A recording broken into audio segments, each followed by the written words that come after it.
Radio Alise Plus programmu turpina ziņas bez robežām, studijā Juris Saukāns. Vakar Sauda-Arābijas pilsētā Džidā notika Ukrainas un Amerikas Savienoto Valstu pārstāvju sarunas. Sarunu gaitā Ukraina piekrita ASV priekšlikumam par 30 dienu pamieru, taču ar nosacījumu, ka Krievija pieņem un vienlaikus izpilda šo prasību. Pēc sarunām Trumps paziņoja, ka plāno runāt ar Putinu. To, ka Kremlis tagad gaida no ASV detalizētāku informāciju par notikušajām sarunām, apliecināja arī Putina preses sekretārs Dmitrijs Peskovs. Pēc viņa teiktā pagaidām starp Krieviju un ASV nekādu vienošanos par iespējamo Putina un Trumpa telefonu sarunu nav. Latvijas augstākās amatpersonas sarunu iznākumu Džidā ir novērtējušas pozitīvi.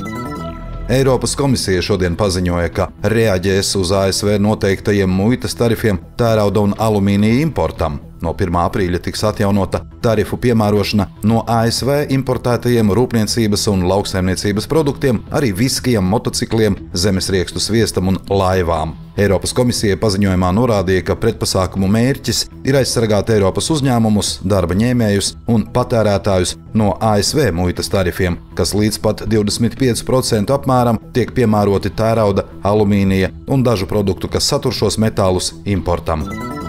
Centrālā finanšu un līgumu aģentūra izsludinājusi atklātu projektu atlasi pašvaldībām par Eiropas Savienības fondu ieguldījumiem kultūras pieminekļu saglabāšanā un ar tiem saistīto pakalpojumu attīstībā. Pieejamais Eiropas Reģionālās attīstības fonda finansējums šiem nolūkiem ir gandrīz 7,4 miljoni eiro.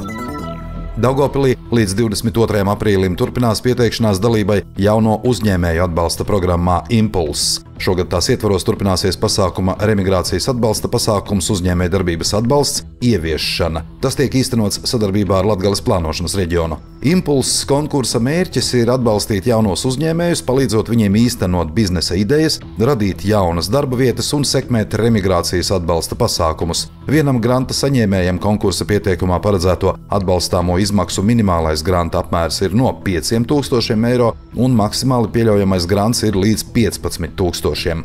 Granta saņēmējam, kurš īstenos remigrācijas atbalsta pasākumus, konkursa pieteikumā paredzēto atbalstāmo izmaksu minimālais granta apmērs ir no 8,000 eiro un maksimāli pieļaujamais grants ir līdz 16,000. Rezultātus ir plānots paziņot līdz šā gada 26. maijam.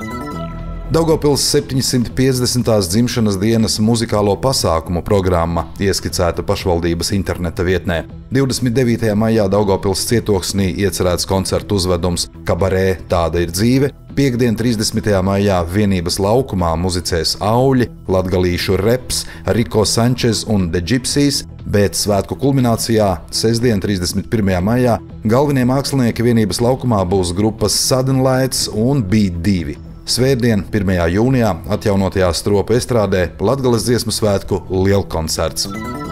Vakar kāds policijas darbinieks Augšdaugavas novadā aizturēja autozagli. Preiļu novadā Vecvārkavas pagastā no kādas mājas pagalma bija nozagta automašīna Volkswagen Caravelle. Īpašnieks neapdomīgi bija atstājis transporta līdzekļa aizdedzē atslēgu.